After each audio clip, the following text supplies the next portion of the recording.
Boardroom, Chapter 31, 3000 BC, Methuselah.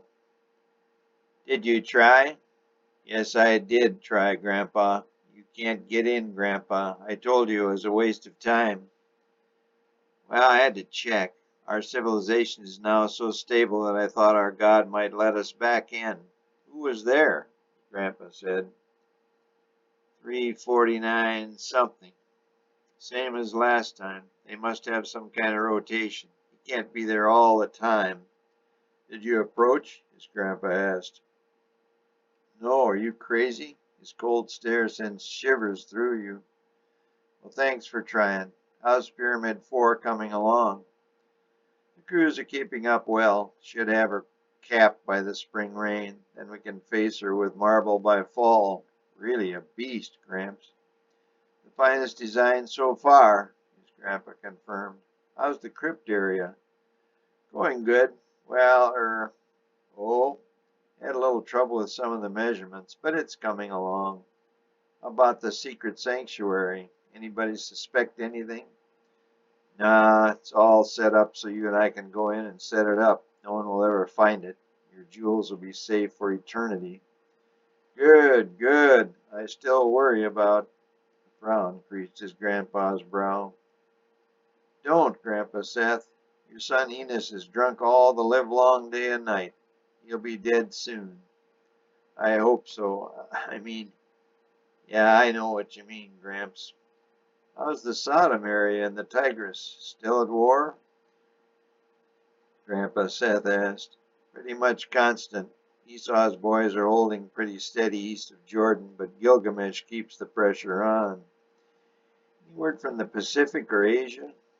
Nothing new. No. Seth's grandson confirmed. Yesterday's paper said the territorial lines haven't moved much. Jubal's building cities like crazy in the Americas. Lots of baby making there. Some in Asia with Simon's boys in southern Asia. Growth is staggering. What's the population?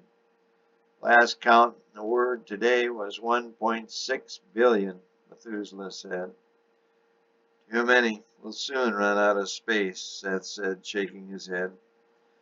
I think the polluted air will get us first. There's a smelter or a refinery in every city, and the garbage dumps are piling up everywhere.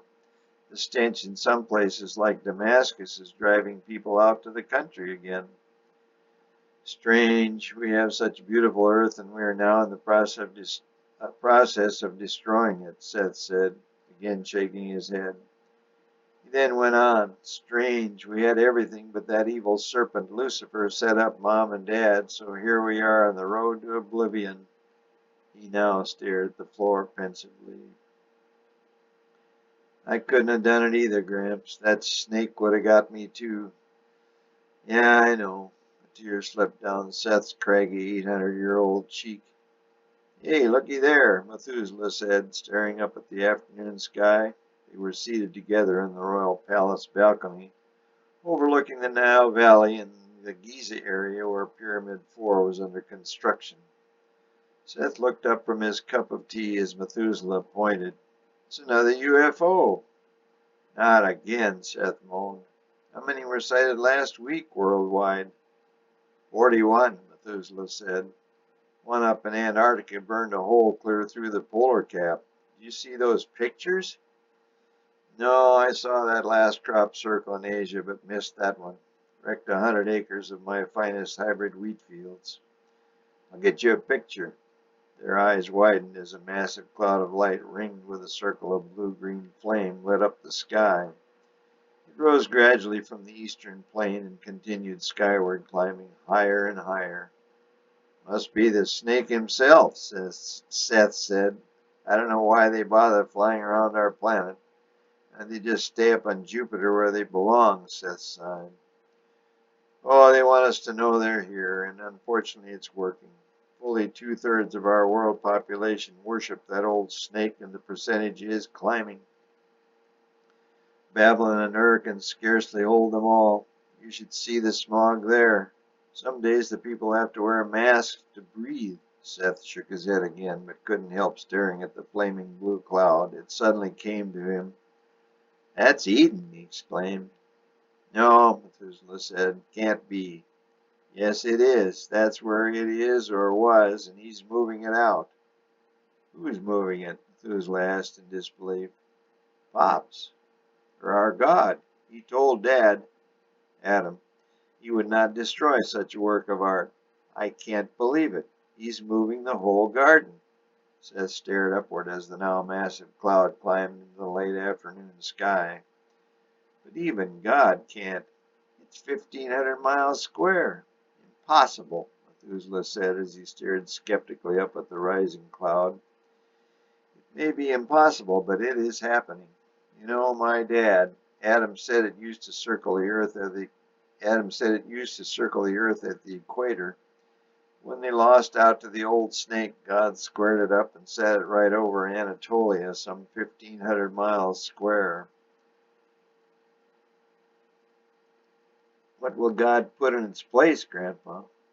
I don't know, maybe deserts or seas. We'll send our scouts up to look the land over soon as things equilibrate, Seth said. Where will it go? I mean, where will we take it, Grandpa? I think Dad said it would be moved to, where did he say? Oh man, I can't remember what he said, Seth was miffed. This solar system? Yeah, planet, I think, Seth said, screwing up his forehead as if it would help his thought. Or a moon, Methuselah offered. Yeah, that's it. One of the planet's moons. So Pops can be close to the action when he wants to be. Well, if it was up to me, I'd take back where it came from, where I built it, where there's a gardenia. I think it's headed for Gardenia. You're kidding. No, I'm not. Seth rang a bell, and immediately at his side were three servants, two women and one man, all dressed and made up impeccably. Miranda, bring out the scope. Set it up so Methuselah and I can watch the progress of this UFO. Sir? Up there, Seth pointed. Oh, right, sir. Immediately, sir. Seth threw his hands in the air in disgust, and within 90 seconds the servants were back with a bronze reflector telescope. First Seth and then Methuselah peered through the eyepiece. Will you look at that? Methuselah said. It is Eden. He could make out landscapes partially enshrouded in clouds of mist. Occasionally streaks of lightning pierced the sky adjacent to the flying garden. It was on the move away from its planetary home. It's picking up steam, Gramps. Yeah, it'll soon land on Gardenia, Seth said. That's a long way. That speed will be there tomorrow. Gabe and all his boys will be playing tag not on this earth. Wonder what the morning papers will say, Meth said.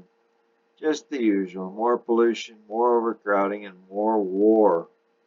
Say, Grandpa, you ever been up to Atlantis? Meth asked. No, never got there. Dad put a lot of money into that place. Yeah, quite an attraction, Methuselah said. No, this old body's too creaky. I'll see it in the next life. Don't say that, Gramps. Why, you're fit as a fiddle. No, 800 years is a long time. Seen a lot, done a lot. Soon it'll be your turn, Methuselah. They say the final conflict will come soon. The final battle between us and the evil forces will settle it. Yeah, Dad said it will be over on Megiddo's plain. When? He didn't say. I don't think he knew. He always talked about a Messiah or a Savior.